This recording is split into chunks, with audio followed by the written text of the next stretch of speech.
الرحمن الرحیم والصلاة والسلام علی رسولہ الکریم وعلی آلہ وصحبہ اجمعین۔ اسلام کے نام پر تاریخ میں دو ریاستیں وجود میں آئیں، ایک مدینہ منورہ اور ایک پاکستان۔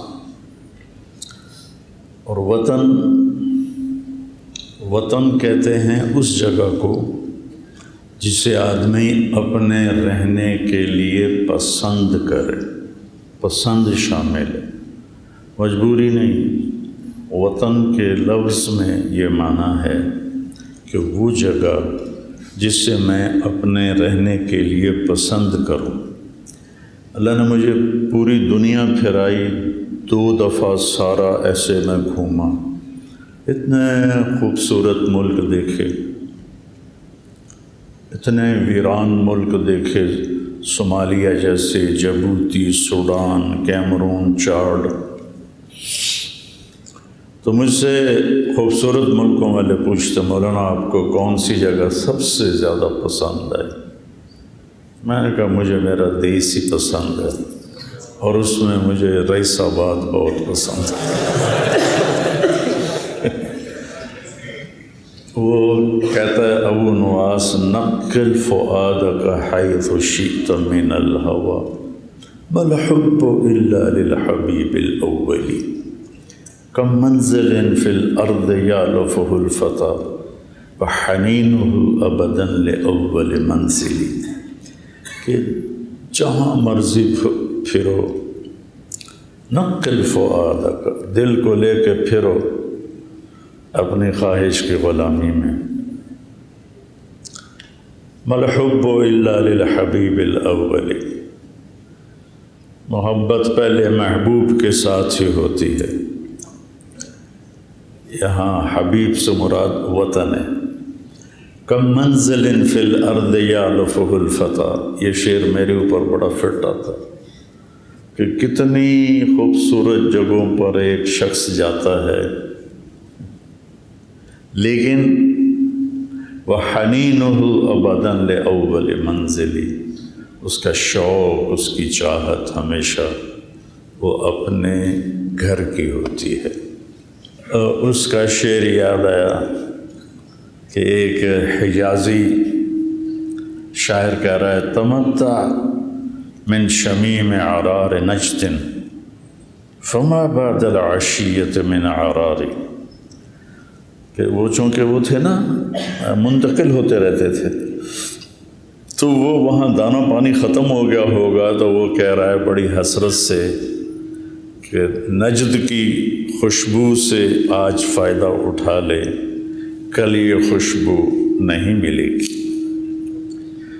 اور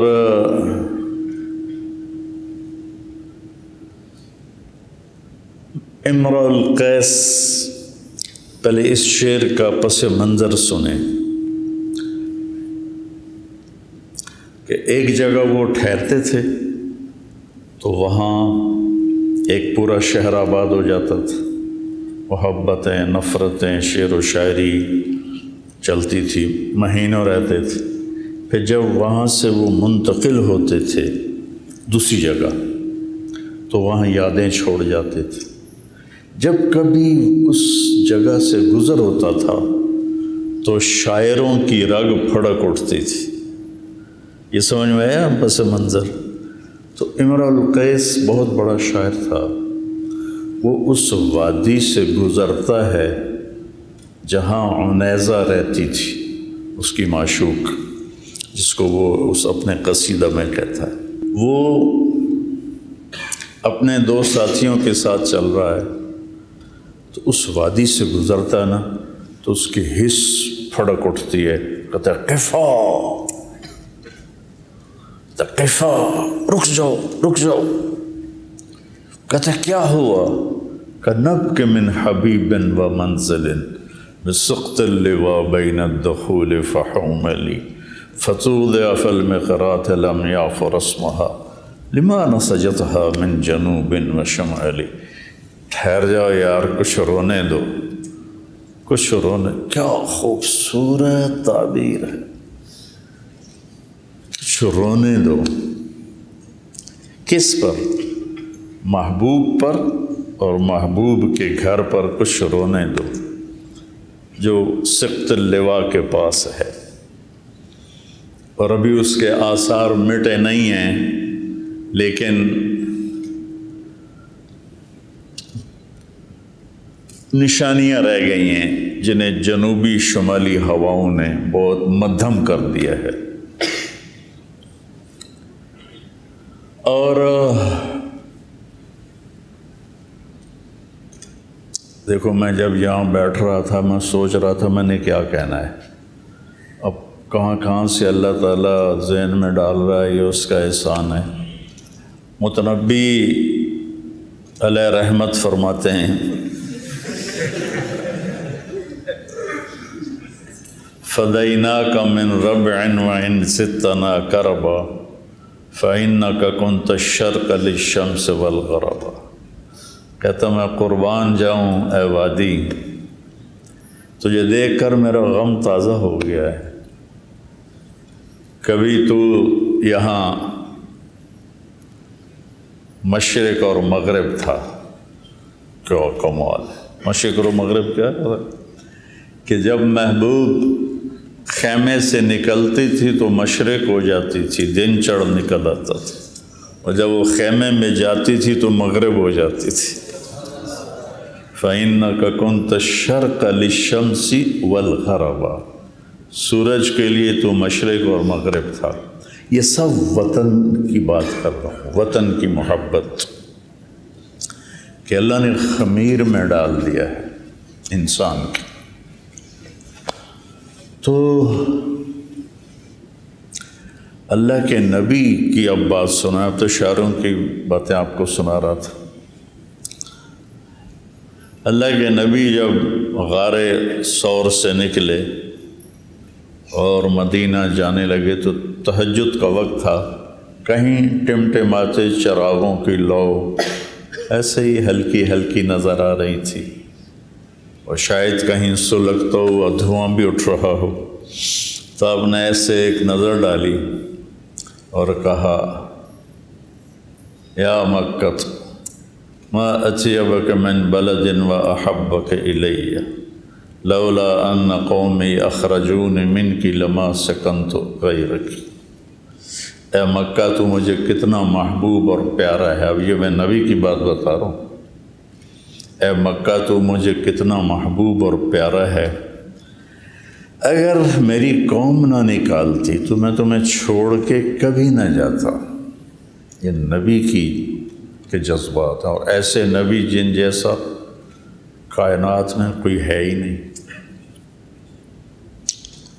اور جب مدینہ پہنچے ہیں تو بلال حبشی رضی اللہ تعالیٰ عنہ وہ کہہ رہے ہیں، الا لیت شعری هل ابیتن لیلتا بواد وحولی اذخر وجلیل وهل اردن میاہ مجنت وهل یبدون لی شامت وطفیل. ارے یار کوئی مجھے جھوٹی تسلی ہی آ کے دے دے کہ ایک دفعہ دوبارہ تم مکہ واپس جاؤ گی. مجنہ کے پانیوں پر، شامہ اور طفیل پہاڑوں پر تم پھرو گے جیسے پہلے پھرتے تھے. یہ بلال رضی اللہ تعالیٰ عنہ اپنے جذبات کا اظہار کر رہے. تو اس طرف چل پڑیں تو لمبی کہانی ہو جائے گی. صرف آپ کو وطن، وہ جگہ جسے آدمی اپنے رہنے کے لیے پسند کر لے، اسے وطن کہتے ہیں. مجبوری رہنے کا نہیں، خوشی سے رہنے کی جو جگہ ہے اسے. تو اللہ تعالیٰ نے 2 ریاستیں اس بنیاد پہ بنی کہ ہم اپنے دین پر آزادی سے چلنا چاہتے ہیں. ایک مدینہ منورہ، وہ تو کامیاب ریاست تھی. پاکستان کا خواب دیکھنے والوں نے بھی خواب بہت بڑا دیکھا تھا، ہم نے اسے گندا کر دیا. جھوٹ، دھوکہ، فراڈ، شراب، زنا کے اڈے، قتل و غارت، قبضے گروپ، اللہ کو بھولا ہی رکھ دیا۔ اس کی بنیاد بھی 27 رمضان المبارک 1366 ہجری شب قدر میں 2 ملک آزاد ہو رہے تھے، ایک پاکستان، ایک ہندوستان۔ تو پاکستان والوں نے اپنے لیے یوم آزادی 14 اگست چنا اور انڈیا نے 15 اگست چنا۔ ہم 14 کو یوم مناتے ہیں، وہ 15 کو مناتے ہیں۔ تو یہ اتفاقی نہیں تھا، آسمانی نظام تھا، ورنہ یہ بھی ہو سکتا تھا کہ ہمارے اس وقت کے جو قائد تھے وہ 15 اگست اپنا یوم آزادی بنا لیتے اور 14 وہ بنا لیتے۔ 14 اگست کے ساتھ 27 رمضان المبارک جڑ رہی ہے، شب قدر ہے۔ رات 12 بجے اعلان ہو رہا ہے۔ جب تاریخ تبدیل ہوئی تو اعلان ہوا پاکستان کا، اور عین وہ وقت تنزل الملائکۃ والروح فیہا بإذن ربہم من کل امر سلام ہی حتی مطلع الفجر۔ تو یہ ایک بہت بڑی بات ہے، اللہ کا انتخاب ہے۔ اللہ تعالیٰ نے اس ملک کو چنا ہے، ساری گندگیوں کے باوجود اللہ نے اس ملک کا روح پوری دنیا کے غیر مسلموں پر ڈالا ہوا ہے، اور اللہ نے ہمیں، اللہ تعالیٰ ذوالفقار علی بھٹو رحمۃ اللہ علیہ کی قبر کو ٹھنڈا کرے، اس بندے نے ایٹمی پلانٹ کی بنیاد رکھی، سمگلنگ سے چیزیں منگوائیں، چونکہ پابندیاں تھیں غیر مسلموں کی کہ کوئی اسلامی طاقت ایٹمی نہ بنے۔ یہ اس کی بخشش کا سبب بن گیا ہوگا، اور اللہ تعالیٰ نے پاکستان کو ایک نیوکلیئر پاور، ایٹمی طاقت بنایا۔ پوری دنیا میں صرف واحد ایک اسلامی ملک ہے جس کو اللہ نے یہ طاقت بخشی ہے۔ تو اس کے پیچھے ایک لمبی تاریخ ہے، اس سارے کا احاطہ کرنا تو مشکل ہے کہ بر صغیر میں اسلام کب آیا۔ حضرموت یمن کا شہر ہے، وہاں سے مالدیپ انڈیا کا جو نچلا حصہ ہے وہ سمندری راستے کے ذریعے سے قریب ہے۔ اب مجھے یہ نہیں پتا کہ کون سے سن میں وہ نکلے، تجارت کے لیے آئے، مالدیپ آئے، اور ادھر گجرات، کاٹھیا واڑ ادھر۔ تو وہاں کے لوگ پہلی صدی میں ہی بہت قریب میں ایمان لے آئے تھے، یوں اسلام داخل ہوا۔ لیکن جو ایک تاریخی طور پر محفوظ ہوا وہ محمد بن قاسم رحمۃ اللہ علیہ، مالدیپ کے مسلمان حاجیوں کا قافلہ جا رہا تھا بحری جہاز میں حجاز۔ تو راجہ داہر، یہ سندھ کا راجہ تھا، سندھ بمبئی تک تھا، بمبئی تک، ادھر ملتان سندھ میں شامل تھا اور ادھر بمبئی، اتنا بڑا وہ راجہ تھا۔ ایسی مجھے باتیں یاد آ جاتی ہیں۔ ایک دفعہ وہ بیٹھا تھا تو نجومی آیا، تو اس کی بہن بھی ساتھ بیٹھی تھی، کہنے لگا میری بہن کا ہاتھ دیکھو۔ اس نے ہاتھ دیکھا تو کہا اس کا جو خامند ہے وہ سندھ کا راجہ بنے گا۔ تو اس کو تو چکر آنے لگ گیا کہ تو مینوں ہی مار کے بنے گا پھر۔ تو اس نے اپنے وزیر کو بلایا کہ نجومی یہ کہہ کر گیا، میں کیا کروں؟ تو اس خبیث نے کہا اپنی بہن سے شادی کر لو۔ وہ راجپوت تھا یا سندھی تھا، مجھے اس کی قوم کا پتہ نہیں۔ کہنے لگا یہ کیسے ہو سکتا کہ میں بہن سے شادی کر لوں؟ وزیر چپ ہو گیا۔ اس نے ایک بکری منگوائی اس پر مٹی کا لیپ کیا اور اس پر پھولوں کے بیج لگا دیے۔ تو کچھ دنوں کے بعد وہ پھول ساری بکری کے اوپر اگائے، تو اس نے راجہ داہر کو دکھائی، وہ کہو یہ کیا ہے، تو بڑی عجیب چیز ہے۔ اس نے اس کو بازار میں چھوڑ دیا، تو سارے لوگ اکٹھے ہو رہے ہیں، دیکھ رہے ہیں، اکٹھے ہو رہے ہیں، دیکھ رہے ہیں۔ 3-4 دن کے بعد سب نے دیکھ لیا تو وہ پھر رہی ہے، کوئی دیکھتا ہی نہیں۔ تو وہ داہر کے پاس آیا، کہا مہاراج ایسے ہی تو بہن سے شادی کرے گا تو 3-4 دن رولا پوے گا، پھر کسی نے یاد نہیں رہنا، ٹھوک شادی۔ اس بدبخت نے اپنی بہن سے ہی شادی کر لی کہ میں سندھ کا راجہ ہی رہوں۔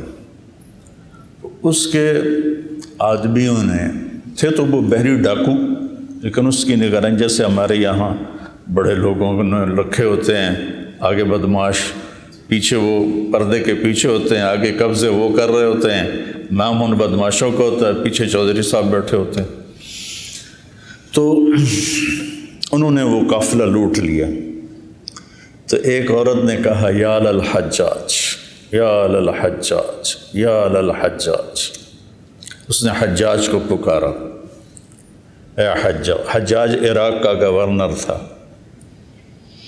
تو جو کچھ لوگ بچ گئے ان کے زد سے، وہ جب پہنچے نا عراق تو انہوں نے، حجاج بیٹھا ہوا تھا کرسی پر، تو کہا کہ تجھے ایک مظلوم عورت نے یوں پکارا ہے۔ تو وہ کرسی سے کھڑا ہو کر کہنے لگا لبیک یا اختی لبیک یا اختی لبیک یا اختی۔ اور اس نے قسم کھائی، نہ چارپائی پہ سوؤں گا، نہ بیوی کے پاس جاؤں گا جب تک اس کو چھڑوا نہ لوں۔ تو اس نے پہلا لشکر بھیجا، اسے شکست ہو گئی۔ پھر دوسرا لشکر بھیجا، اسے بھی شکست ہو گئی۔ پھر تیسرے کی تیاری کی تو ولید بن عبد الملک نے کہا میں اتنا نقصان برداشت نہیں کر سکتا، نہیں بھیجنا۔ تو اس نے اس کے سامنے ہاتھ جوڑے کہ جتنا خرچہ ہوگا میں اس سے دگنا آپ کے خزانے میں واپس جمع کراؤں گا، مجھے اجازت۔ تو اس کے منت ترلے کر کے اجازت لے لی، اور 12,000 کا لشکر دے کر محمد بن قاسم رحمۃ اللہ علیہ 17 سال کے نوجوان کو امیر بنا کے بھیج۔ میرے نبی نے حضرت اسامہ رضی اللہ عنہ کو 17 سال کی عمر میں حضرت عمر کا امیر بنا کے بھیج۔ تو محمد بن قاسم نے پھر یہ روڑی کے پاس دریائے سندھ کو پار کیا، پہلے دیبل فتح کیا۔ دیبل کو آج کل بھمبور کہتے ہیں، بھمبور، لیکن اس کا پرانا نام دیبل ہے۔ میں وہاں گیا، وہ مسجد کے کھنڈر تھے، وہاں میں نے 2 نفل پڑھے، شاید ہی کبھی کسی نے پڑھے ہوں۔ تو پھر اس کے بعد اس نے دریائے سندھ پار کیا، اور روڑی کے پاس دونوں لشکروں کی ٹکر ہوئی تو داہر کو شکست ہوئی، اور محمد بن قاسم چلتا ہوا ملتان تک آیا۔ تو 92 ہجری میں ضلع ملتان میں اسلام داخل ہو گیا تھا، اور پورا سندھ میں لاکھوں لوگ کلمہ پڑھ گئے تھے۔ یہ ایک تاریخ کا حصہ ہے۔ اس طرف کا جو ہندوستان تھا، اس میں محمود غزنوی نے پہلے حملے کیے، کچھ 17 حملے کیے، لیکن عام طور پر اس نے خزانہ ہی لوٹا، کوئی ایسا نہیں کیا کہ کوئی اسلامی دعوت کی بنیاد ڈالی ہو، یہ کام نہیں کیا۔ محمد غوری رحمۃ اللہ علیہ نے 1191 میں پرتھوی راج سے جنگ کی، اس میں ان کو شکست ہو گئی، بڑی بری طرح زخمی ہوئے، واپس گئے، 1 سال تیاری کی، اور 1192 میں پھر ترائن ایک جگہ ہے اس میں یو پی میں، تو اس کے مقام پر دونوں لشکروں کی مڑ بھیڑ ہوئی۔ اس میں پھر محمد غوری کو فتح ہوئی، اور انہوں نے ان کی اولاد کوئی نہیں تھی، انہوں نے اپنے غلاموں کو وہاں پر گورنر بنا کے باقاعدہ حکومت کا آغاز کیا۔ قطب الدین ایبک لاہور میں، شمس الدین التمش دلی میں، ناصر الدین قباچہ ملتان میں، اور وہ صرف 4 سال حکومت کر پائے اور پولو کھیلتے ہوئے گھوڑے سے گرے اور انتقال ہو گیا۔ لاہور کو انہوں نے اپنا کیپٹل بنایا تھا، تو ان کی قبر انارکلی بازار کے پیچھے ہے۔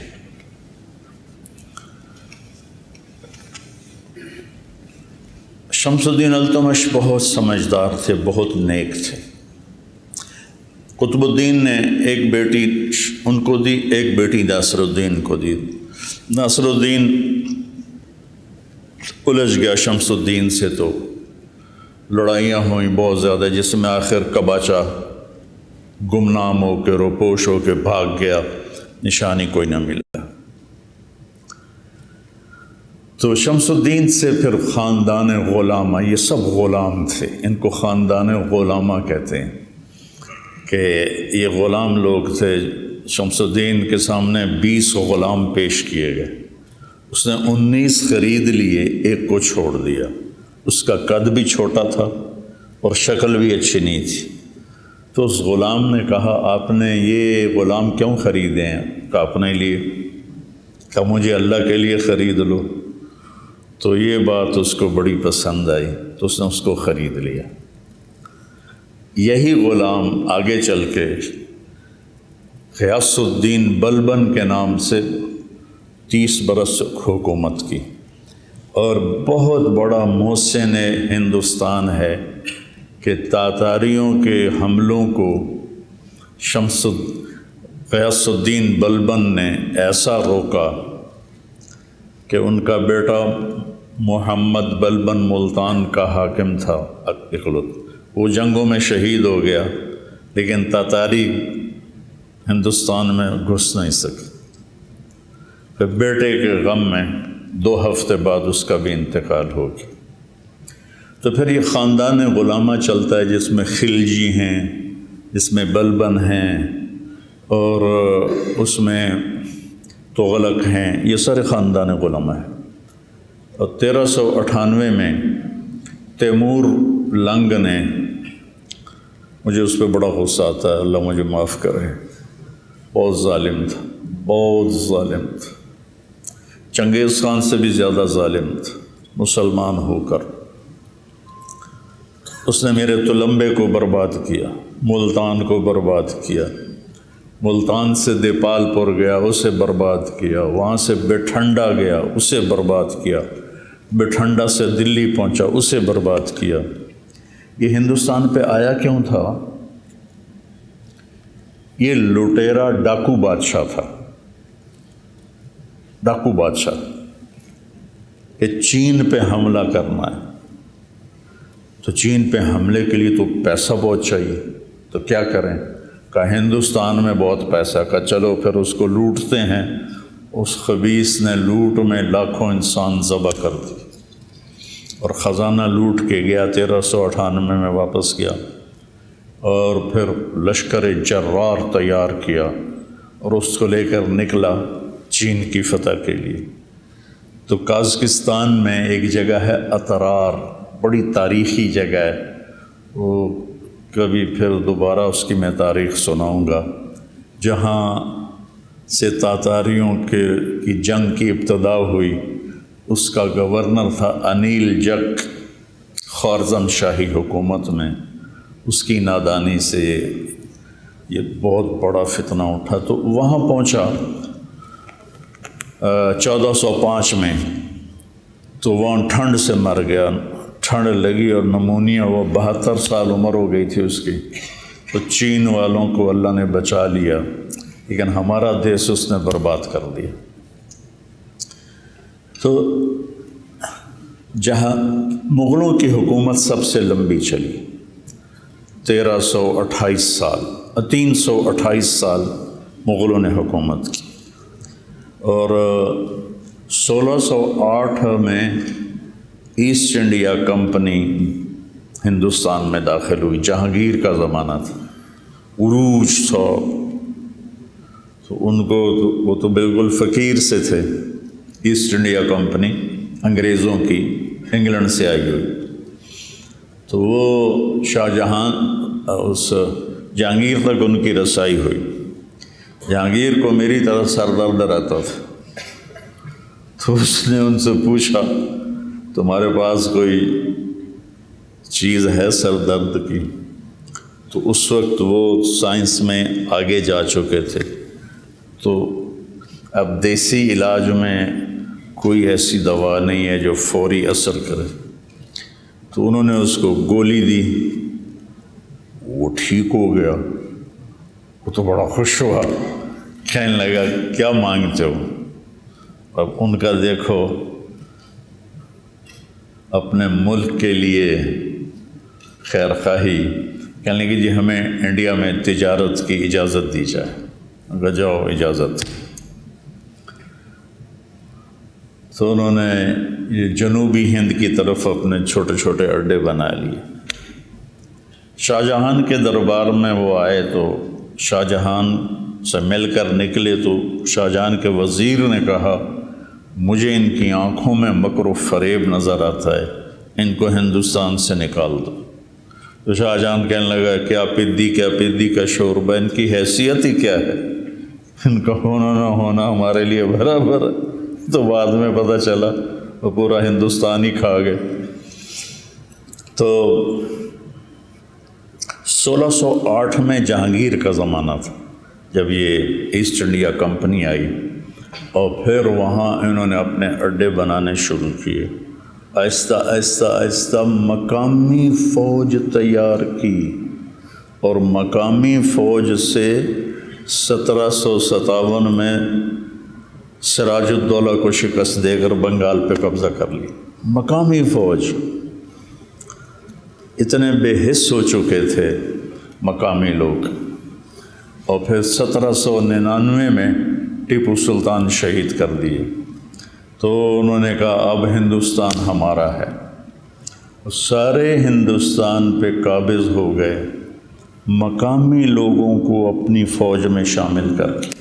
ٹیپو سلطان پہ جب حملہ کیا تو حیدرآباد کا نظام کم بخت انگریز فوج کے ساتھ مل کے ٹیپو پہ حملہ آور ہوا۔ ایڈمبرا کا ایک سپاہی تھا جس نے ٹیپو سلطان کو آخری فائر کیا اور وہ شہید ہوئے۔ میں جب ایڈمبرا گیا تو وہ مجھے چوک میں لے گئے تو گھوڑے پر وہ سوار بہت بڑا بت اس کا بنا ہوا تھا۔ انہوں نے کہا یہ ہے وہ سپاہی جس نے اس کو آخری فائر کیا، اور وہ شہید ہو گئے تھے۔ تو ہندوستان میں انگریز کا آنا ایک عجیب و غریب واقعہ ہے، لیکن کوئی اس میں دوسری رائے نہیں ہے کہ ہندوستان اس وقت بڑھ چکا تھا اور راجے مہاراجے حکومت کے قابل نہیں تھے۔ مسلمان راجوں کا حال یہ تھا کہ آصف الدولہ نے ایک حرم لڑکیوں کا بنایا ہوا تھا اور ایک حرم لڑکوں کا بنایا ہوا تھا۔ کبھی وہ لڑکوں سے شوق فرماتے تھے اور کبھی لڑکیوں سے شوق فرماتے تھے۔ یہ اودھ کے نواب تھا کم بخت یہ، اور اس کا جو بیٹا تھا واجد علی شاہ، اس کی 550 بیویاں تھیں۔ یہ مسلمان راجوں کا حال تھا، تو سکھ راجے، غیر ہندو راجے، ان کا کیا حال تھا؟ سب عورت کے پیچھے، شراب کے پیچھے، گانے بجانے کے پیچھے، بالکل نااہل۔ رامپور کا نواب جو تھا وہ اپنی جو مجلس شورا بلاتا تھا، آپ کو عجیب لطیفہ بھی ہے، حقیقت میں خود بیت الخلاء میں بیٹھتا تھا اور باقی ہال میں بیٹھتے تھے۔ تو انگریزوں کا آنا بالکل ٹھیک تھا، انگریزوں کا آنا بالکل ٹھیک تھا کہ وہ اس قابل ہی نہیں تھے، سوائے عورت اور شراب کے ان کو اور کوئی کام ہی نہیں تھا۔ رنجیت سنگھ نے حکومت کی 40 سال بڑے دھڑلے سے، بہت سمجھدار راجا تھا۔ یہ گجرانوالے کا تھا، ایک چھوٹے سے چودھری کا بیٹا تھا، تو اپنی قابلیت پر ان پڑھ تھا، پورے پنجاب کا حکمران بنا۔ یہ 1780 میں پیدا ہوا تھا اور 1839 میں شراب کی کثرت اور زنا کی کثرت سے مر گئے 59 سال کی عمر میں، لیکن بہت قابل حکمران تھا۔ تو انگریزوں نے ہاتھ نہیں ڈالا پنجاب پر۔ پھر اس کا بیٹا کھڑک سنگھ، تو کھڑک سنگھ شراب کے نشے میں مر گیا۔ پھر اس کا بیٹا نونہال سنگھ بنا، وہ بھی جلدی مر گیا۔ پھر رنجیت سنگھ کا بیٹا شیر سنگھ تھا، جس نے سید احمد شہید رحمۃ اللہ علیہ کو 1831 میں بالا کوٹ میں شہید کیا اور فتح پائی۔ تو اس کو وہ بھی اتنا ڈوبا شراب میں اور عورت میں کہ اسے سکھوں نے خود قتل کر دیا 3 سال کے بعد۔ اور پھر دلیپ سنگھ بنا 16 سال کی عمر میں، انگریزوں نے اسے اٹھا کے لندن بھیج دیا اور پورے پنجاب پہ قبضہ کر لیا۔ انہوں نے پھر ظلم بھی کیے، لیکن یہ ان نوابوں کی جو تھی بدماشیاں، ان کو ختم کیا، عام لوگوں کو ریلیف دیا، کتنے نظام بنائے انہوں نے، وہ ایک لمبی تاریخ ہے۔ لیکن پھر اللہ تعالیٰ نے فضل فرمایا کہ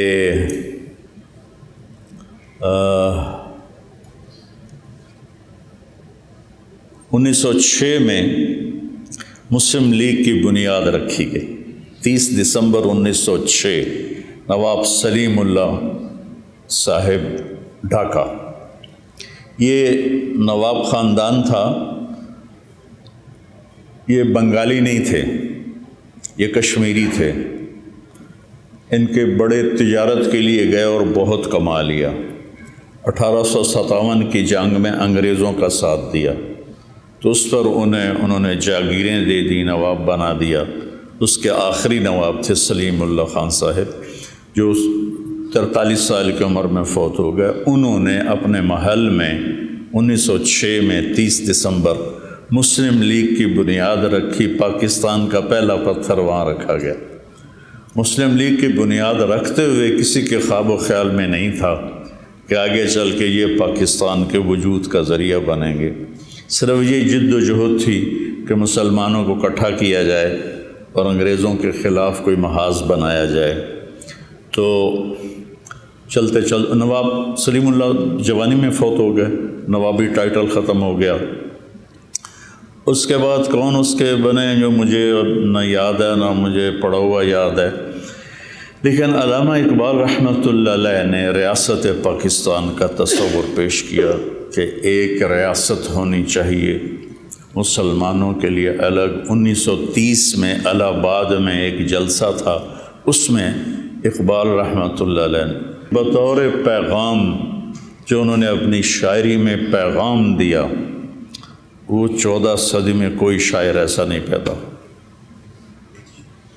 14 صدی میں کوئی ایسا شاعر پیدا نہیں ہوا کہ جس نے پیغام دیا ہو۔ آپ کو عجیب بات سناؤ، 96 میں ہماری جماعت انڈونیشیا گئی، جنرل حبیبی اس وقت وہاں صدر تھا، تو میں تو نہیں گیا لیکن دوسرے ہمارے کچھ بزرگ اس کو ملنے کے لیے گئے، مسیح الزمان صاحب رحمۃ اللہ علیہ اور کچھ اور ایسے۔ تو وہ کہنے لگا کہ آپ کو پتہ ہے ہم نے تحریک آزادی کیسے چلائی؟ ان کا جی آپ بتائیں۔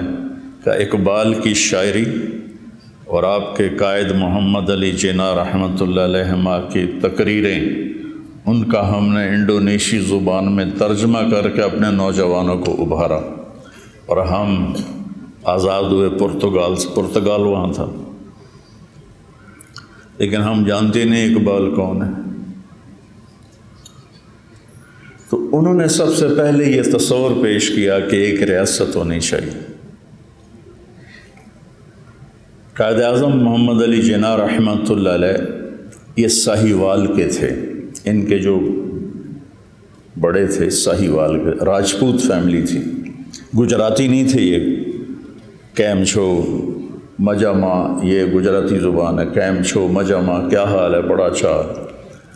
ان کے بڑے گجرات شفٹ ہوئے تجارت کے لیے، تو پھر وہ گجراتی بولنے لگے۔ جب 2-3 نسلیں وہاں رہیں تو اللہ تعالیٰ نے اس بندے کو چنا، انہوں نے کانگریس میں شمولیت اختیار کی۔ کانگریس میں کچھ عرصے کے بعد انہیں پتہ چلا کہ یہ مسلمانوں کے مفاد میں کچھ بھی نہیں ہے، تو الگ ہو گئے۔ مسلم لیگ میں شامل ہوئے تو بری طرح مسلم لیگ پٹ رہی تھی، تو یہ مایوس ہو کے لندن چلے گئے، بہت بڑے وکیل تھے۔ تو علامہ اقبال رحمۃ اللہ علیہ نے خط لکھا کہ آپ واپس آئیں اور مسلم لیگ کی باغ ڈور سنبھالیں۔ تو وہ پھر ان کے خط پر واپس تشریف لائے اور مسلم لیگ کی باغ ڈور سنبھالی۔ پھر علماء دیوبند دو حصوں میں تقسیم ہو گئے۔ ایک حصہ کہتا تھا تقسیم نہیں ہونی چاہیے، مولانا شرف علی تھانوی رحمۃ اللہ علیہ، مولانا شبیر احمد عثمانی رحمۃ اللہ علیہ، مولانا ظفر احمد تھانوی رحمۃ اللہ علیہ، مولانا سلیمان تھے ندوہ کے، تو یہ حضرات کہتے تھے تقسیم ہونی چاہیے۔ تو اس سے علماء دیوبند دو حصوں میں تقسیم ہو گئے۔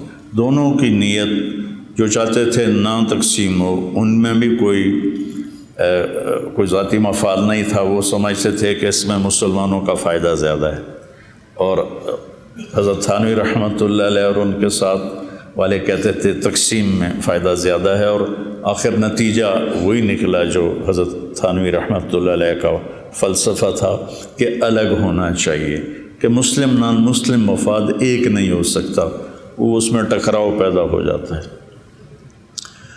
تو مسلم لیگ بہت بری طرح پٹ رہی تھی، تو مولانا شبیر احمد عثمانی، مولانا ظفر احمد تھانوی، انہوں نے دورے کیے پورے سرحد کے اور ہندوستان کے، اور جو جوشیلی تقریریں کر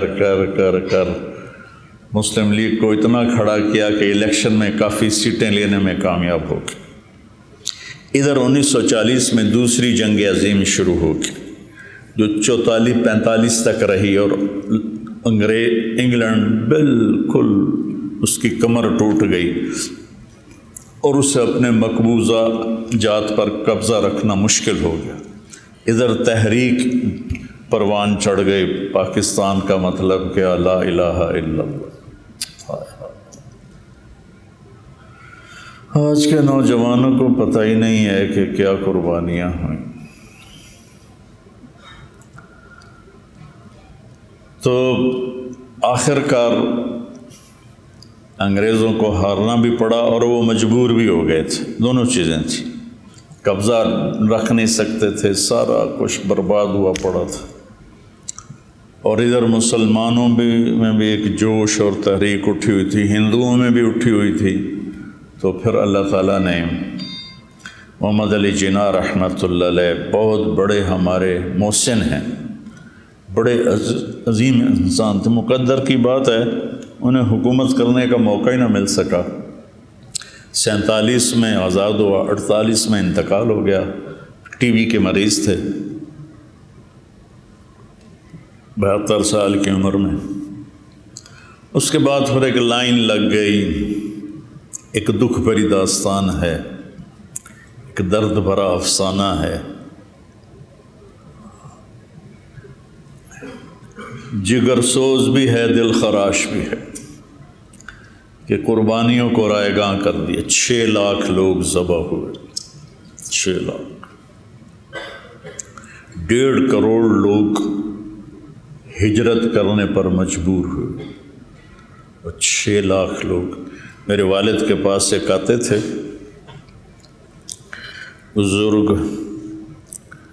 نام بھول گیا مجھے، وہ بتا رہے تھے کہ میں جالندھر میں رہتے تھے، تو میرا خاندان کٹ گیا، میں اکیلا جان بچا کے نکلا، تو دن میں کماد میں چھپ جاتا تھا اور رات کو سفر کرتا تھا، اور میری ڈائریکشن تھی لاہور، لیکن میں بھٹکتا دریائے ستلج کے کنارے جا پہنچا۔ دریائے ستلج اس وقت بفرا ہوا دریا تھا، اور پیچھے تیرنا آتا نہیں تھا، پیچھے جاؤں تو سکھوں کے ہاتھوں مرتا ہوں، پانی میں جاؤں تو ڈوب کے مرتا ہوں۔ تو کہنے لگے میں نے اس سے پانی میں ڈوب کے مر جانا سکھوں کے ہاتھوں قتل ہونے سے بہتر ہے۔ کہنے لگے میں نے ایک لکڑی اٹھائی بڑی ساری اور اس کو پکڑ کر میں پانی میں اترا اور لکڑی کا آسرا بنا کے میں آگے آگے بڑھنا شروع کیا۔ جب میں تھوڑا سا پانی کے اندر گیا تو سارا دریا لاشوں سے بھرا ہوا بہہ رہا تھا، سارا دریا۔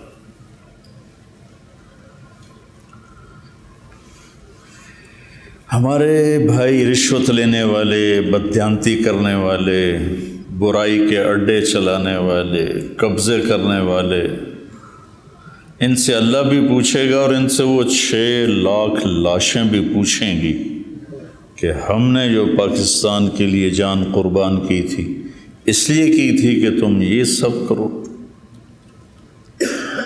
تو بچوں، پاکستان ایک نعمت ہے واللہ، ایک تحفہ ہے۔ دنیا پھرنے کے بعد آپ کو بتا رہا ہوں، اس میں سچائی آ جائے، اس میں دیانتداری آ جائے، اس میں انصاف آ جائے، جھوٹ نکل جائے، دھوکہ نکل جائے، ظلم نکل جائے۔ ہماری عدالتیں ظالم ہیں، تو میں کسی کو دوش کیا دوں، سارے شعبے ہی بگڑے ہوئے ہیں۔ تو میں آپ بچوں سے یہ چاہتا ہوں کہ آپ صرف مسجد کو نہ سنبھالیں، صرف مدرسے کو نہ سنبھالیں، آپ پاکستان کے زندگی کے ہر شعبے میں داخل ہوں اور اس کو سچائی اور دیانتداری اور انصاف پر کھڑا کرنے کی کوشش کریں۔ اس کے لیے مجمع نہیں چاہیے، ایک آدمی کافی ہو جاتا ہے۔ تیمور جس نے 58 ملک فتح کیے، 58 ملک فتح کیے، چنگیز خان سے بھی زیادہ فتوحات کی اور اس سے بھی زیادہ زندہ لوگوں کو دفن کروا دیتا تھا،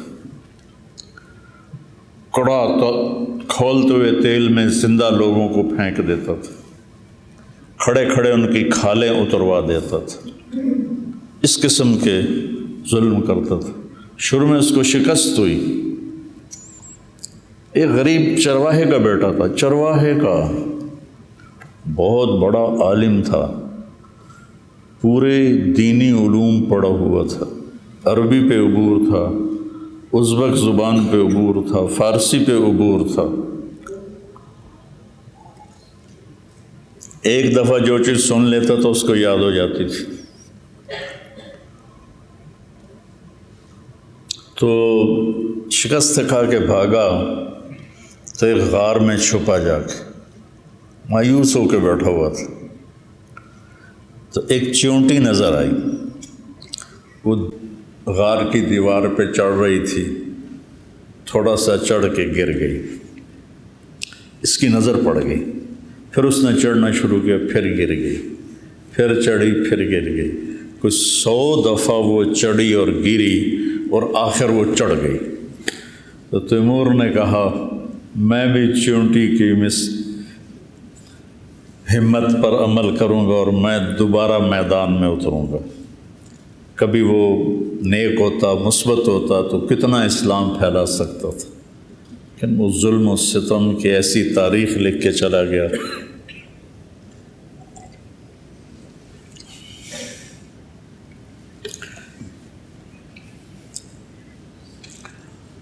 تو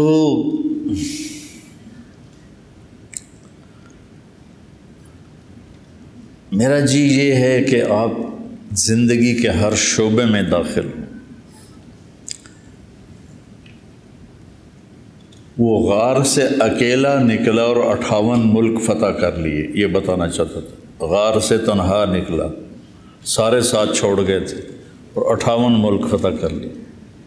چنگیز خان منگولیا کے جنگل سے نکلا اور 22% دنیا فتح کر لی۔ تو مجمع نہیں چاہیے، فرد چاہیے۔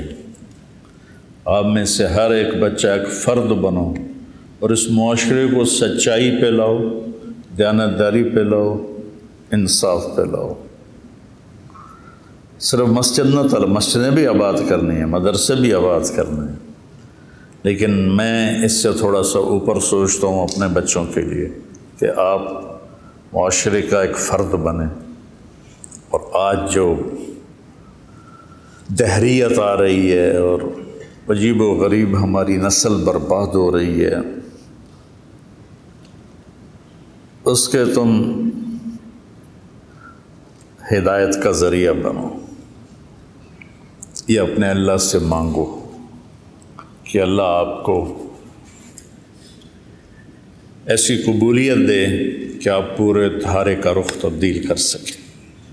صرف پڑھنا اور پھر پڑھانے بیٹھ جانا یہ بہت چھوٹا سا سفر ہے، چھوٹا سفر۔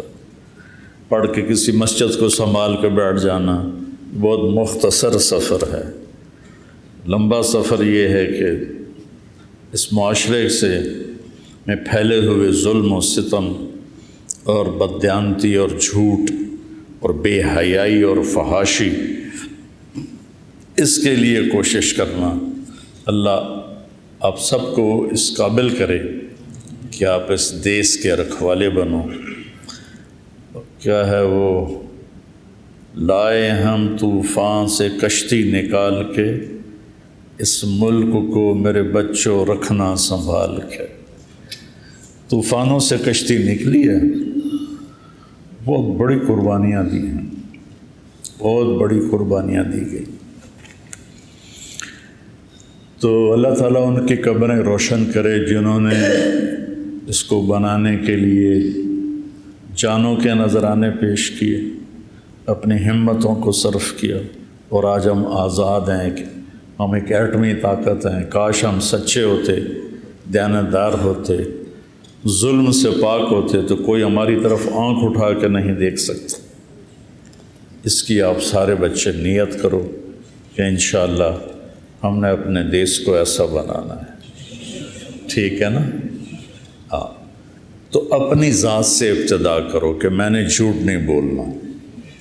یعنی آپ سوچو گے کہ ہم کریں کیا، اپنے سے شروع کرو۔ میں نے جھوٹ نہیں بولنا، میں نے غیبت نہیں کرنی، میں نے کسی کے ساتھ بدتمیزی نہیں کرنی، میں نے اپنی زندگی میں کسی کے ساتھ دھوکہ بازی نہیں کرنی، میں نے کسی پہ زیادتی اور ظلم نہیں کرنا۔ اپنی ذات سے شروع کرو۔ ایک دفعہ پرانی بات ہے، میں بات کر رہا تھا کہ غیبت سے بچو، تو ایک بچہ کھڑا ہو گیا تو کہنے لگا استاد جی میں اس وقت ہم فارسی پڑھاتے تھے تو ریونڈ کی شاخ تک میں فارسی میں داخل ہوا تھا، تو آپ نے ترغیب دی تھی کہ غیبت نہ کرو۔ تو کہاں تک پھر ہم بیچتے تھے آگے؟ ہاں، کتنے سال ہو گئے جاتے تھے؟ ہاں، تو کہا اب میں ریونڈ جا رہا ہوں، پتہ نہیں 5ویں سال کے بعد کہ 6 سال کے بعد۔ ان 6 سال میں نے ایک دفعہ بھی غیبت نہیں کی۔ اور ابھی چند دن پہلے پھر وہ مجھے آ کے ملا، کہا جی میں وہی ہوں جس نے آپ کو کہا تھا کہ میں نے کبھی غیبت نہیں کی۔ تو میں نے اپنی ذات سے شروع کیا۔ میں کسی کی غیبت نہیں کرتا ہوں، کسی کی غیبت سنتا نہیں ہوں، کسی سے نفرت نہیں کرتا ہوں، فرقہ واریت سے بالا تر ہو کے میں چلتا ہوں، میں دین کو پیش کرتا ہوں، مسلک دیوبند کو پیش نہیں کرتا۔ اس پہ میں خود کاربند ہوں، لیکن میں اوروں کو اس کی دعوت نہیں دیتا، میں دین کی دعوت دیتا ہوں۔ میں سب کو ایسے ہاتھ پھیلا کر ملتا ہوں، میرے دل میں کسی کے لیے نفرت کوئی نہیں ہے۔ میں رات کو سوتے ہوئے روزانہ یہ کہہ کے سوتا ہوں، یا اللہ میں نے اپنے دل کو سب سے صاف کیا، میرے دل میں کسی کی نفرت نہیں ہے۔ روز رات کو سوتے ہوئے میں یہ کرتا ہوں۔ آپ بھی اس پہ عمل کرو، انشاءاللہ بہت فائدہ ہوگا۔ نیت کرتے ہو؟ چلو۔